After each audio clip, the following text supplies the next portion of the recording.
मैं मेहनत करने से कभी मैंने अपने आप को रोका है। और मेरे लिए मेहनत की का डेफिनेशन बहुत अलग है। मेरे लिए मैं तब तक मेहनत करता हूँ जब तक मैं अपना गोल अचीव नहीं करता। मुझे कभी मर्चेंट नेवी ज्वाइन करनी थी, मुझे कभी डॉक्टर बनना था, डैडी के हिसाब से तो मुझे इंजीनियर ही बनना था। तो you never know and that's okay. It's okay not to know what you want to be in life. Hi, this is Ijaz Khan और आप सुनोगे मेरी कहानी, मेरी जुबानी, कहानी अनसुनी।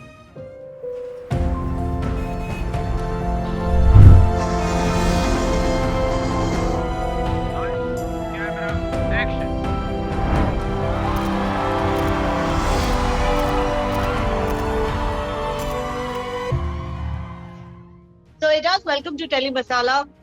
How are you Thank you, doing? Neha. And it's good. I mean, it's so good to see you. Ijaz, अभी तो आप स्टार हो. आपने स्टारडम आप जी चुके हो, टेलीविजन हो या फिल्म्स हो. बिग बॉस से once again you're living it. But if you could tell us, इसकी शुरुआत किस तरह हुई? You always wanted to be an actor. किस तरह से पहला कदम लिया था? I didn't know what I wanted to be. यार, I had no idea. मुझे कभी मर्चेंट नेवी ज्वाइन करनी थी, मुझे कभी डॉक्टर बनना था, डैडी के हिसाब से तो मुझे इंजीनियर ही बनना था। तो you never know and that's okay. It's okay not to know what you want to be in life. Eventually मुझे ये लगता है कि मैंने ये प्रोफेशन क्यों चूज किया, इसीलिए क्योंकि इंडस्ट्री में कुछ इंटेलिजेंट और सक्सेसफुल लोग थे जिन्होंने मेरे में पोटेंशियल देखा। तो मुझे लगा अगर वो लोग मुझ में पोटेंशियल देखते हैं तो मुझे भी उसके बारे में कुछ करना चाहिए। तो I educate myself little bit about acting और अभी भी एजुकेशन चल ही रहा है, अभी भी लर्निंग प्रोसेस चल ही रहा है। तो शुरुआत कैसे हुई? मैं मानता हूँ मैं एक्सीडेंटल एक्टर हूँ। प्लान करके एक्टिंग नहीं की और the universe really really help me in this. So अभी वही कोशिश करता हूँ कि whatever little I can give back to the universe. But I'm sure as an outsider, वो जो पहला ऑडिशन हो या पहला ऑफर हो, वो आसान नहीं हुआ होगा. सबके लिए आसान और कठिन की डेफिनेशन है ना बहुत अलग। 100% आपको भी ये लगता रहेगा कि आपका स्ट्रगल बहुत डिफिकल्ट रहा, मुझे भी ये लगता रहेगा। Some star kid from a star family, उसे भी लगता रहेगा कि उसका स्ट्रगल बहुत डिफिकल्ट है। So I don't want to draw parallels about this as an outsider or something. मेरे लिए उतना डिफिकल्ट नहीं था एक्चुअली। मैं जो भी ऑडिशंस के लिए गया मैं चूज हुआ। मुझे पता नहीं कैसे एक्टिंग कुछ रत्ती भर नहीं आती थी। मैं एड फिल्म्स के लिए भी जाता था तब चूज होता था। और टेलीविजन में जब मैंने एंटर किया मैंने तो Sandeep was there, Nivedita was there, Ekta was of course there. तो गाइड्स भी बहुत मिले और बस ये था कि मैं मेहनत करने से कभी मैंने अपने आप को रोका। और मेरे लिए मेहनत की का डेफिनेशन बहुत अलग है। मेरे लिए मैं तब तक मेहनत करता हूँ जब तक मैं अपना गोल अचीव नहीं करता। तो I mean I just try to work hard and that's it. जब पहली बार स्क्रीन पर खुद को देखा था, किस तरह की फीलिंग थी तब? बहुत खुशी भी थी। लेकिन मैं क्रिंज भी बहुत कर रहा था। ओह माय गॉड, कैसे बोल रहा हूँ, ऐसे ऐसे बोल रहा हूँ, मुंडी हिला हिला के बोल रहा हूँ, किसी को समझ में नहीं आ रहा मैं क्या बोल रहा हूँ, एक्सेंट के साथ बोल रहा हूँ। मैंने रियलाइज कि मुझे बहुत मेहनत और करनी है। तो I used to go and sit on the edits. मैं हिंदी में भी हिंदी चैनल्स देखने I used to try to see some I started reading literature in Hindi. I remember reading Devdas. I remember reading some other novels in Hindi at that time. I just remember it was like 17, 18 years back. Wow. So I try to educate myself in a little bit of acting. अभी भी मैं workshops करता हूँ। तो cringe किया मैंने जब अपने आप को पहली बार देखा। और I think मैं अपने आप का सबसे worst critic हूँ। और I don't like to see my takes also. तो I leave it up to the director. आपको अच्छा लगे तो ठीक है, नहीं तो मैं नहीं देखूंगा। मुझे उसमें खामियां बहुत दिखती है, बहुत आसानी से।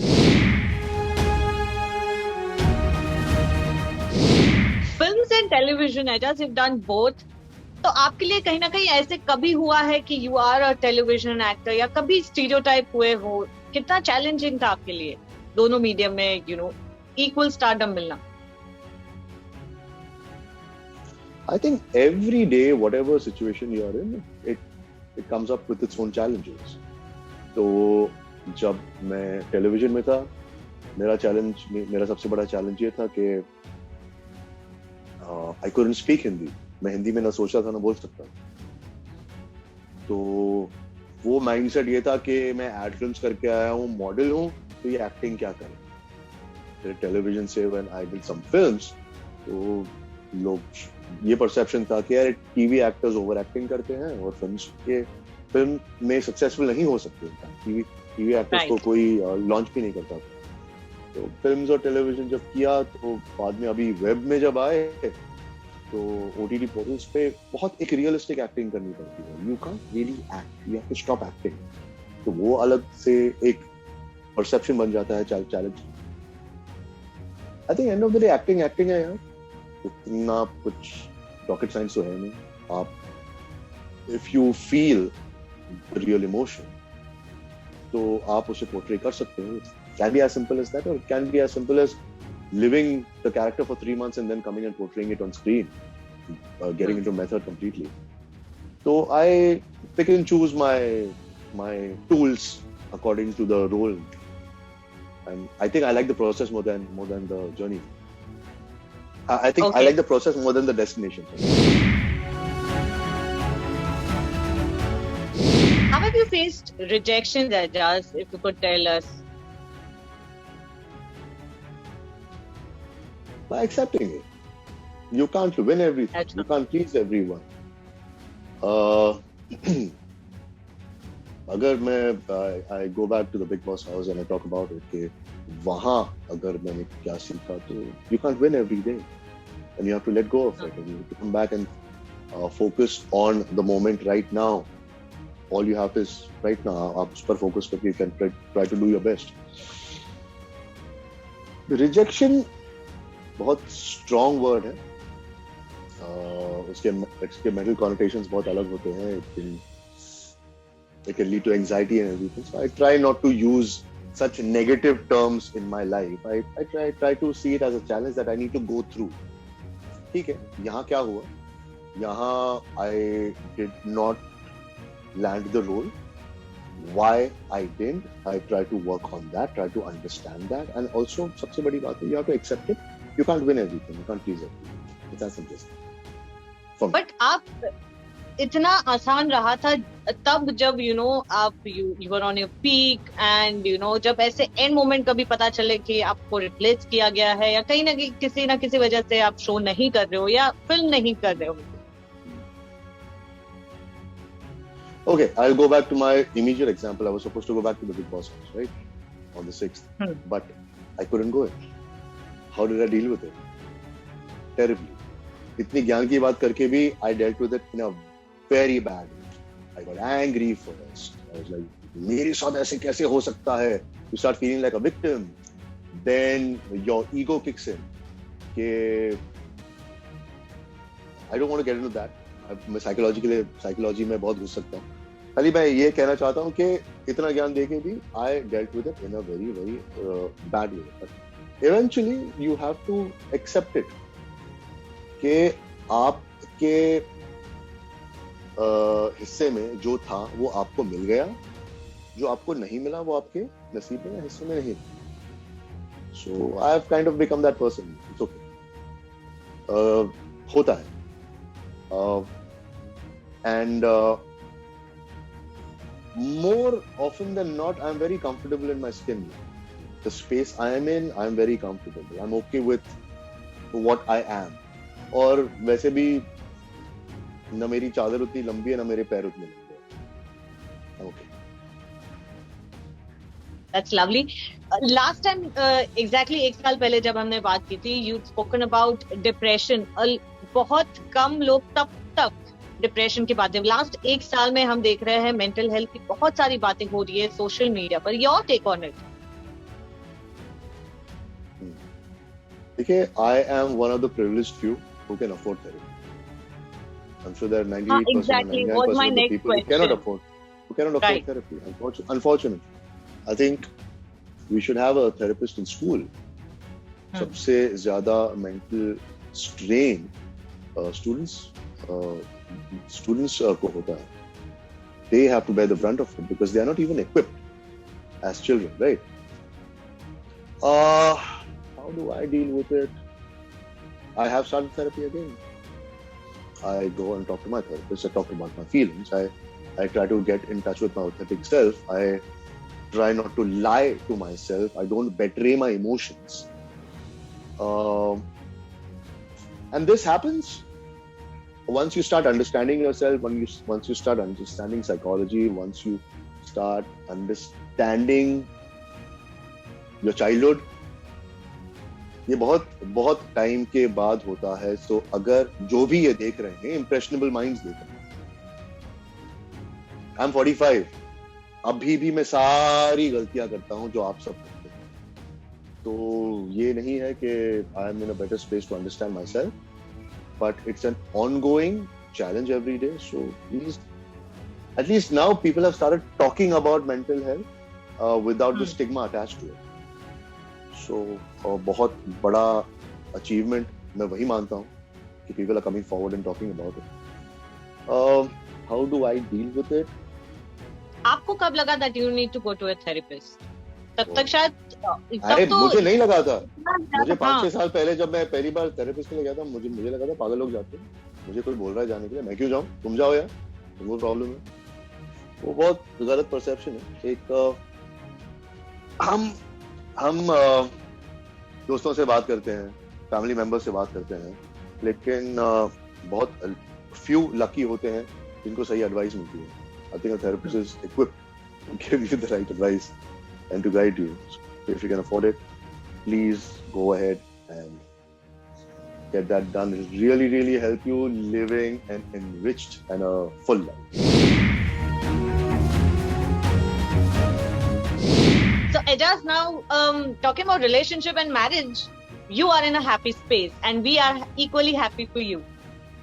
क्या कहना चाहेंगे पवित्रा के बारे में, क्या सोचा है? Recently we spoke to her and she's like everything is good, families को पता है, but we are taking time. Your take on marriage? यार मुझे तो हमेशा लगता था मैरिज अननेसेसरी है. मुझे लगता था कि marriage you just need a certificate for society, जरूरी नहीं है. But as you evolve, you realize कि it doesn't only matter what you think. It is what your partner thinks and what your partner wants. That matters also. So Pavitra and I both trying to understand each other. Yes, if as and when we want to get married, we will, inshallah. Or we are taking each day as it comes. We're still trying to understand each other so much, as much as possible. Both of us are very strong-headed. Both of us are we have our own opinions. We're very independent. But as long as we are on the same page, as long as we are trying to work through things, it is possible. Everything is possible. So, जब आपको ऐसे नया प्यार होता है, you're wearing your rose-tinted glasses and everything is looking beautiful, and you don't want to see or hear anything wrong in your partner or in your relationship. But it is very important to give a relationship time. It is very important to understand कि अब जो चीजें आपको cute लग रही है, वो 5 साल के बाद आपको सबसे ज्यादा इरिटेट वही चीजें करेंगी. But that I think I have lived by myself for so long. I have to accept a few things. She has to accept a few things. But समझने वाली बात यह है कि हम दोनों ये चीज समझते हैं. हम दोनों इन चीजों के बारे में हंसते हैं. हम दोनों एक दूसरे की टांग भी खींचते हैं इन सब बातों को लेकर. So we are enjoying each day as a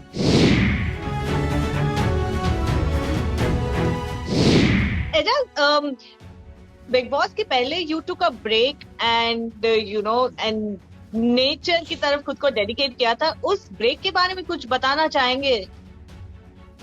I read it somewhere. You'd gone somewhere and you were not reachable at all. Yeah, it is very important to, as I say, get in touch with yourself. It's very important to get in touch with the inner child in you. It is very important to understand